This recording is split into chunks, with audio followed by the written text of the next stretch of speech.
Assalamualaikum warahmatullahi wabarakatuh. Di sini Ibu akan menyampaikan materi mengenai laju reaksi. Nah, dalam kehidupan kita sehari-hari itu pasti melibatkan reaksi kimia ya. Contohnya nih ya, ada pembakaran korek api, pembakaran kembang api, kemudian ada juga proses peragian pada tempe, pada tape, dan masih banyak reaksi-reaksi. Nah, reaksi kimia itu melibatkan komponen-komponen berupa prereaksi dan hasil reaksi.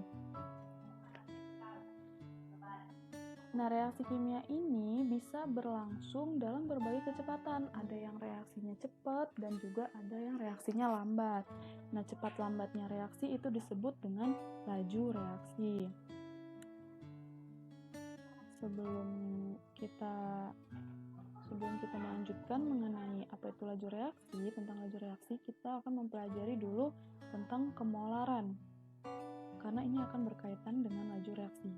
Kemolaran atau molaritas adalah satuan konsentrasi larutan yang menyatakan banyaknya mol zat terlarut dalam 1 liter larutan.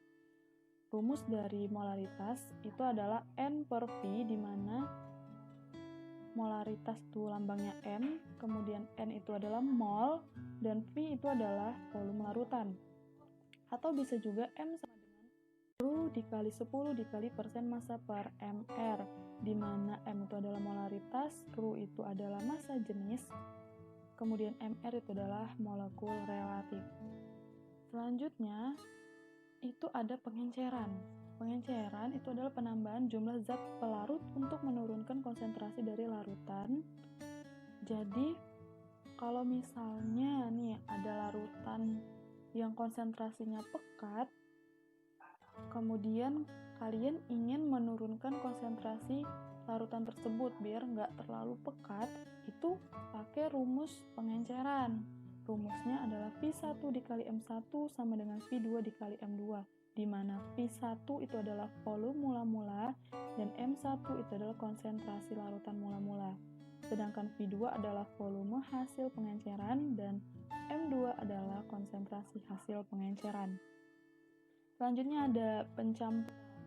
Untuk pencampuran larutan sejenis dengan konsentrasi yang berbeda itu menghasilkan konsentrasi baru dengan rumus M campuran sama dengan V1 dikali M1 ditambah V2 dikali M2 ditambah sampai Vn atau sampai berapa larutan yang akan dicampur, ada berapa larutan yang dicampurnya, dibagi dengan V total, volume total. Contoh yang pertama, ini jika diketahui mR sukrosa, massa sukrosa dan volume sukrosa, maka yang ditanya itu larutannya, kemolarannya, molaritasnya, maka rumusnya itu kita pakai rumus yang pertama, yaitu M sama dengan mol per volume. Nah, untuk mencari tahu berapa jumlah molnya, kita pakai rumus sama dengan massa dibagi mR. Massanya adalah 17,1 dibagi 342, itu sama dengan 0,05 mol. Lalu kita ubah jadi milimol sama dengan 50 milimol. Lalu kita masuk ke rumus molaritas. Molaritas sama dengan mol dibagi volume. 50 milimol dibagi volumenya 500 sama dengan 0,1 M. Jadi molaritasnya 0,1 M ya. Contoh yang kedua, jika diketahui V1, M1, dan V2, maka yang ditanya M2, maka rumusnya kita pakai rumus pengenceran. Nah, V1 ini kan diketahui volume mula-mula, M1 itu molaritas mula-mula, V2 itu adalah total volume ya. Di sini kan ada 100 ditambah 700, jadi V2-nya 800. Kalian masukkan tuh ke rumusnya, diperoleh 0,25 M konsentrasi larutannya. Contoh yang ketiga, jika diketahuinya RU, MR, dan persen massa, dan ditanya adalah molaritas, maka rumus yang kalian gunakan itu adalah M sama dengan Ru dikali 10 dikali 97 dibagi 98. Ini 1,8 ini adalah Ru-nya, 97 itu adalah persen masanya. Di sini kan persen masanya 97%. Nah, persennya ini gak usah ditulis lagi, jadi langsung aja 97 tulisnya ya. Dan di sini besar MR-nya. Sehingga diperoleh molaritasnya sebesar 17,82 M. Baru kita lanjut ke konsep laju reaksi. Reaksi itu menyatakan laju perubahan konsentrasi zat-zat komponen reaksi terhadap satuan waktu. Rumus laju reaksi itu V sama dengan delta M dibagi dengan T, di mana M ini adalah konsentrasi ya. Delta itu adalah perubahan, jadi perubahan konsentrasi zat-zatnya. T ini adalah waktu. Nah, dari rumus ini kita dapat memperoleh definisi laju reaksi, yaitu laju pengurangan konsentrasi reaksi per satuan waktu atau laju penambahan konsentrasi hasil reaksi per satuan waktu. Jadi kalau dia konsentrasi reaksi itu merupakan laju pengurangan, sedangkan kalau hasil reaksi itu laju penambahan. Contohnya nih pada reaksi A ditambah B itu menghasilkan C, maka laju itu laju penambahan konsentrasi C, ini kan hasil reaksi nih, laju penambahan konsentrasi C per satuan waktu, atau laju pengurangan konsentrasi A dan B per satuan waktu. Karena A dan B ini adalah zat reaksi atau reaktannya, maka dia lajunya pengurangan. Kalau hasil reaksi, lajunya penambahan. Untuk rumusnya, jika kalian ingin menentukan laju reaksi dari A, itu rumusnya min delta A per delta T. Kenapa min? Karena di sini adalah laju pengurangan. Ini adalah tanda ya, kalau lajunya pengurangan. Untuk yang VB, laju B itu juga menggunakan min, sedangkan kalau C itu dia tidak pakai min, karena dia laju penambahan.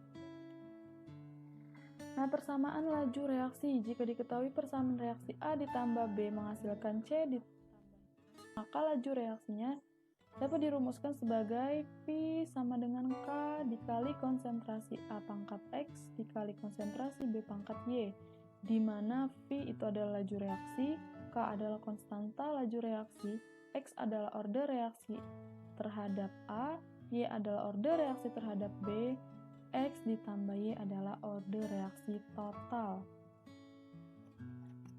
Nah, dari persamaan laju reaksi itu ada namanya istilah order reaksi dan konstanta laju reaksi. Order reaksi adalah pangkat konsentrasi yang menunjukkan tingkat reaksi suatu zat. Nah, nilai order reaksi ini dapat berupa bilangan positif, pecahan, 0, atau negatif. Contohnya nih, misal ada rumus laju reaksi V sama dengan K dikali konsentrasi A dikali konsentrasi B, maka order reaksi totalnya 2. Kenapa bisa? Kita lihat lagi ke rumus sebelumnya.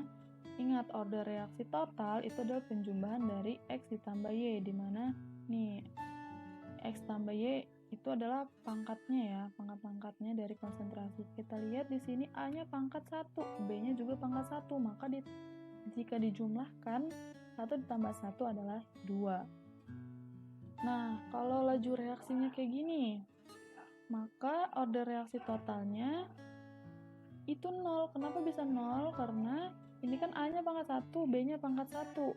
Kalau dia dikurang, pangkat itu kalau dia dibagi, pangkat itu akan dikurang. Ya, kalau dia dibagi, pangkatnya dikurang, berarti 1 dikurang 1, maka ordernya 0. Nah, contoh yang ketiga. Kalau di sini konsentrasi A-nya pangkatnya 2, B-nya pangkat 1, maka order reaksi totalnya 2 ditambah 1, yaitu 3. Kalau misalnya ada rumus kayak gini, order reaksi totalnya min 2 ditambah 1, maka ordernya min 1. Di sini order reaksi itu terdapat 3 jenis ya. Yang pertama ada order reaksi total 0. Untuk order reaksi 0, itu rumus laju reaksinya V sama dengan K. Ya. Jadi ini konsentrasinya ini pangkatnya 0. Kalau pangkatnya 0 itu sama dengan 1. Jadi rumusnya V sama dengan K. Adapun grafiknya seperti ini ya. Grafiknya konstan aja dia. Pada reaksi 0, laju reaksi itu tidak dipengaruhi oleh konsentrasi zat. Selanjutnya adalah order reaksi total 1. Untuk order reaksi total 1, itu rumusnya V sama dengan K dikali konsentrasi. Grafiknya seperti ini ya, garis lurus, berupa garis lurus ke atas. Pada order reaksi 1, pertambahan laju reaksi sama dengan perubahan konsentrasi zat. Jadi dia berpengaruh nih sama konsentrasi zatnya. Kalau yang 0 tadi kan dia tidak berpengaruh. Selanjutnya ada order reaksi 2. Kalau order reaksi 2 itu rumus laju reaksinya V sama dengan K dikali konsentrasi pangkat 2. Seperti ini bentuk grafiknya. Jadi apabila konsentrasi reaktan reaksi order 1 dikali faktor N, maka nilai laju reaksinya adalah N 2 kali lebih besar. Ya. Selanjutnya ada konstanta laju reaksi. Konstanta laju reaksi adalah tetapan yang harganya bergantung pada jenis pereaksi, suhu, dan katalis. Nilai konstanta laju reaksi itu berbanding terbalik dengan perubahan waktu. Jika semakin cepat reaksi berlangsung, maka nilai konstanta besar. Nah, tapi nilai konstanta laju reaksi berbanding lurus dengan perubahan suhu. Jika semakin tinggi suhu, maka semakin besar nilai konstantanya. Nah, secara eksperimen itu terdapat 3 variabel ya dalam yang mempengaruhi laju reaksi. Yang pertama ada variabel bebas, yaitu variabel yang dapat diubah-ubah. Contohnya ada ukuran keping. Ukuran keping itu termasuk faktor luas permukaan ya. Ada yang ukuran kepingnya besar, ada yang kecil. Kemudian bisa juga konsentrasi zat. Kalau konsentrasi zat ini contohnya misal ada 2 larutan HCl. Yang pertama, larutan HCl-nya konsentrasinya sebesar 1 molar, sedangkan larutan yang kedua itu konsentrasinya 2 molar. Itu namanya variabel bebas ya, jadi berubah, nggak sama gitu. Yang kedua, yaitu variabel yang dibuat tetap dalam seluruh eksperimen. Contohnya nih, kalau misalnya konsentrasinya kan berubah tuh, ada yang 1, ada yang 2, berubah-ubah. Tapi jenis larutannya itu tetap sama-sama larutan HCl. Maka itu disebut dengan variabel kontrol ya. Jadi variabel kontrolnya adalah jenis larutannya. Karena dia yang tetap. Untuk variabel terikat, yaitu variabel yang berubah karena adanya variabel bebas. Nih, misalnya nih, karena konsentrasi zat-zatnya berubah, maka yang berpengaruh itu adalah laju reaksi dan waktunya. Bisa aja laju reaksi yang konsentrasinya 1 itu bisa lebih cepat daripada yang konsentrasi yang 2, kayak gitu. Ya, jadi variabel terikat ini adalah pengaruh dari variabel bebas yang ditimbulkan dari variabel bebas. Oke, cukup sekian materi yang dapat Ibu sampaikan hari ini. Jika ada pertanyaan, bisa hubungi Ibu. Ibu akhiri, wassalamualaikum warahmatullahi wabarakatuh.